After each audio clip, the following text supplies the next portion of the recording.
Madras Crocodile Bank Trust and Center for Herpetology. By the mid-20th century, hunting crocodilians was a lucrative enterprise throughout the tropics, and by the 1970s, India's croc populations had been exploited to the brink of extinction. Realizing this fact, the Indian government protected all three species of Indian crocodilian, under the Wildlife Protection Act of 1972.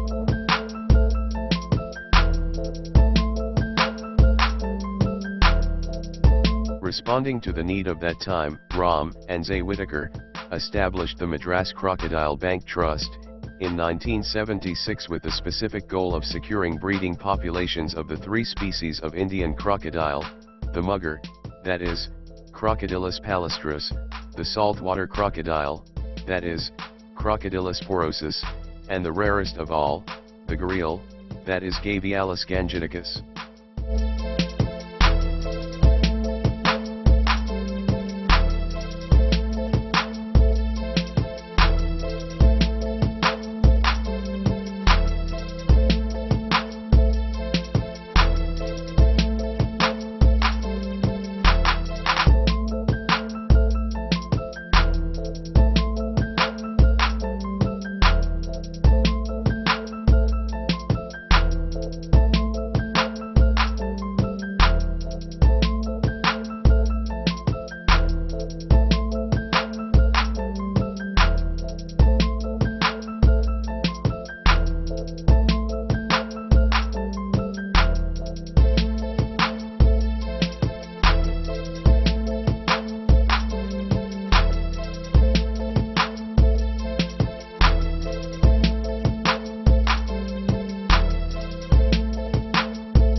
The Croc Bank was originally designed to be a living genetic repository of crocodiles, for safekeeping, to protect and multiply, until such time when they could be returned to restock their original wild habitats.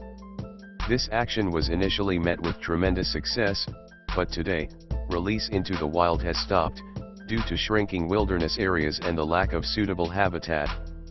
Today Croc Bank is home to 17 species of crocodilians, 3 of which are listed by the IUCN as critically endangered, with a further 3 listed as threatened.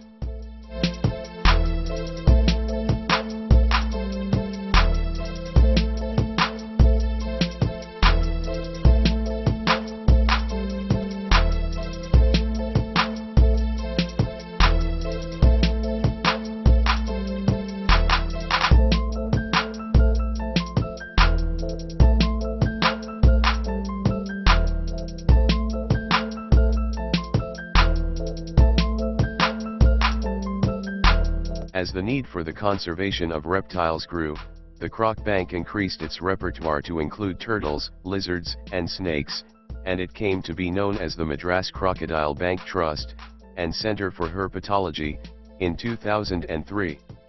The Croc Bank now successfully breeds several species of threatened chelonians, including 2 listed as critically endangered. The Croc Bank is far more than a typical zoo, and in fact, our core operation is as much a field-based conservation outfit as it is a collection of captive animals for safekeeping. With 2 permanent field stations and several projects running concurrently. The last few years have seen some major developments at the Croc Bank. A young and dynamic management team has taken over the helm of the main operation, spurring on exciting new changes. The Croc Bank master plan will soon come into action, and there is plenty of excitement in store.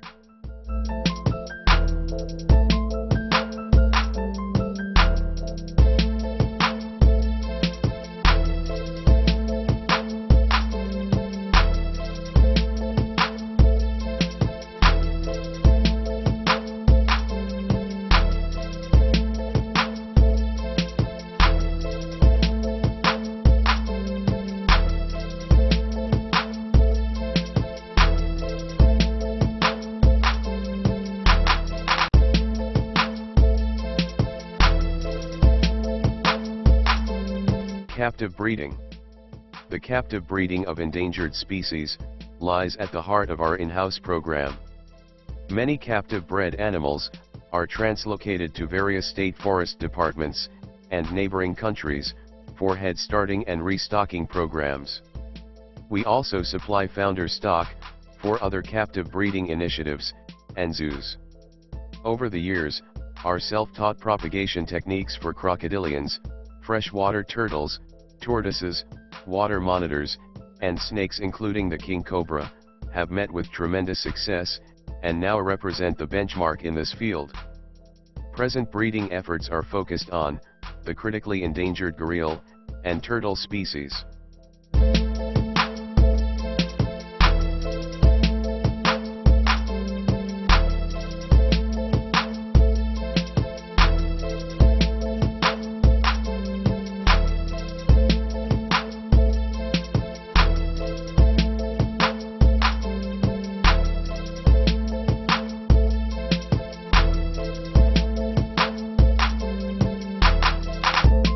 Gharial Ecology Project, Chumble, GEP, one of the kickstarters for the establishment of the Croc Bank were the precariously low numbers of gharial in the 1970s.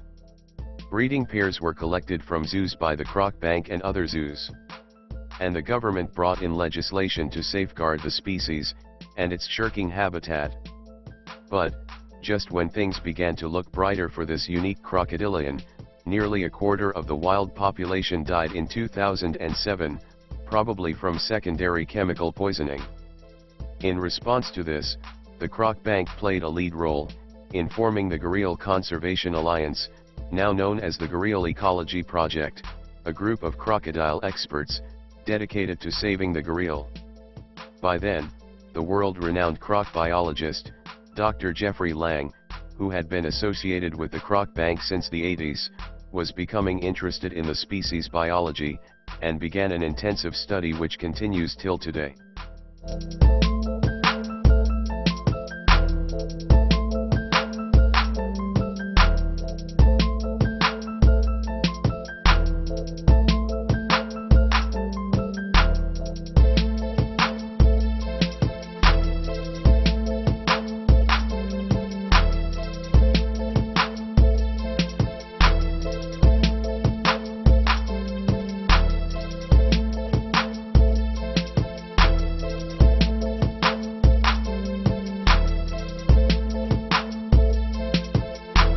Spend some time with two of our large lizards, green iguanas, and you'll realize that they are more friendly, intelligent and exciting than you thought.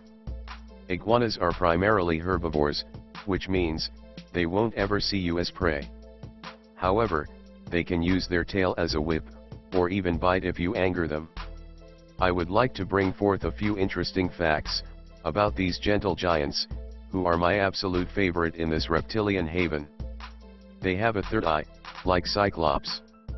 The rudimentary retina and lens at the top of their head, that can't form full images, but can detect light and shade. This helps them spot aerial predators like birds of prey. Did you know, iguanas can't change color like chameleons do, but as they grow their environment plays a role in determining the colors they will have as adults. Iguanas in the wild can take on the shades of the specific trees they live on.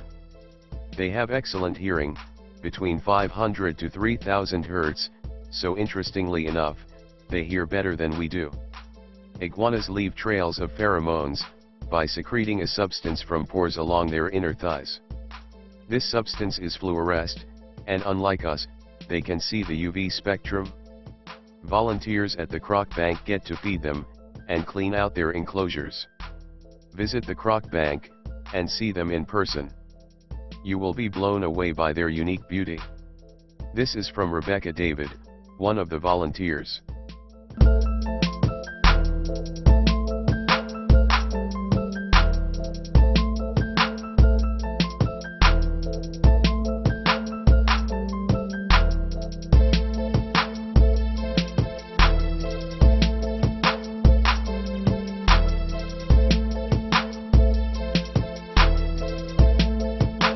Conservation at the croc bank.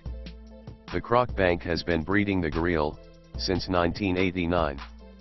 Other important successes include Badagur kachuga, the Indian painted roof turtle, which was bred for the first time ever in captivity in 2004.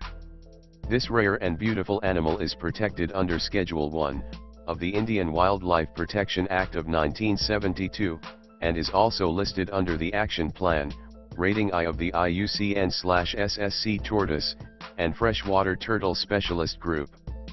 Its distribution in India is limited to Uttar Pradesh, Madhya Pradesh, Bihar, Assam, and West Bengal, and habitat destruction, poaching, and net drowning has seriously decimated their populations.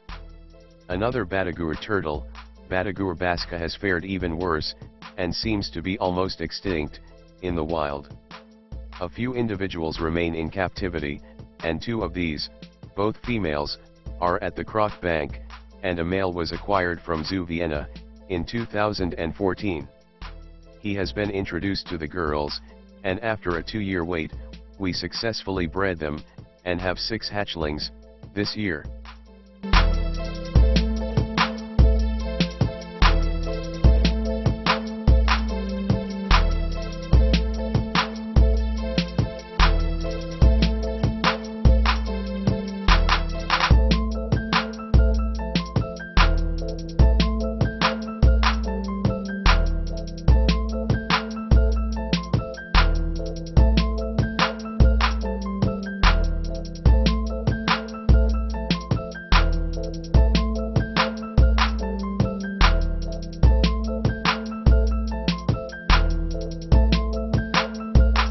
Are crocodiles and alligators same animals?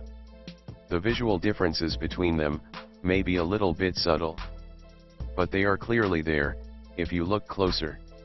The most notable difference is the shape of the mouth. Crocodiles and alligators cannot have babies together. That's generally what defines the differences between species. Alligators have their own genus, alligator, and crocodiles have their very own, crocodilus. They are genetically too far apart, even though related, to produce crocogators. An alligator is not a crocodile, simply with wider, shorter head. A biological difference, which is less immediately noticeable, is the presence or absence of salt glands. All members of the crocodile family have salt glands on their tongue, even the species which live in freshwater habitats, whereas no living alligator species have salt glands.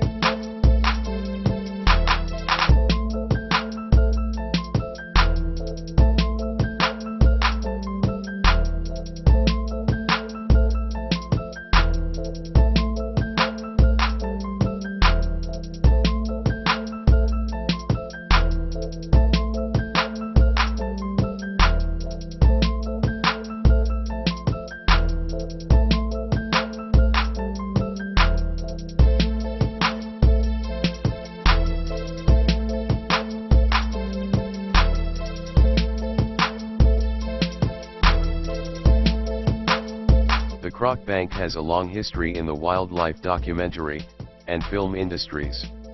Ram Whitaker is himself an accomplished filmmaker, and has directed a number of award-winning documentaries over the years. Recently, the Croc Bank has moved away from producing its own material, due to the time and effort involved, and instead now acts as a facilitator and host to various production companies, including National Geographic and the BBC.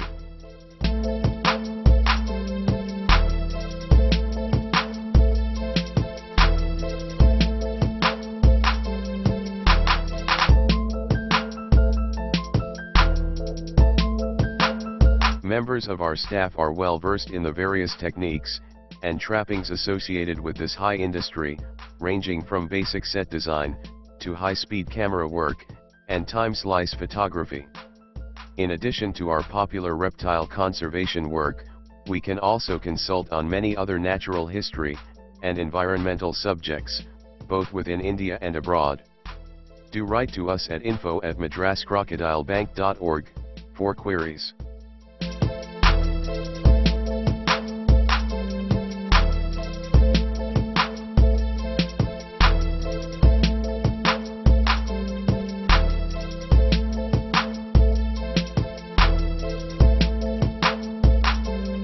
Adopt an animal.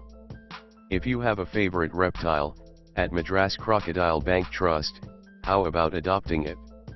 Your animal will still live here, but you'll go home, knowing you're actively supporting and promoting ex situ wildlife conservation. Privileges of adoption. Number 1, a 5-color photograph of the adopted animal. Number 2, 1-year complimentary pass for 4 members to the Croc Bank. Number 3, certificate of adoption. Number 4, regular updates. Number 5, Facebook shout out to thank you. Number 6, an MCBT t-shirt. If you are interested in adopting our animals, please send us an email to education@madrascrocodilebank.org.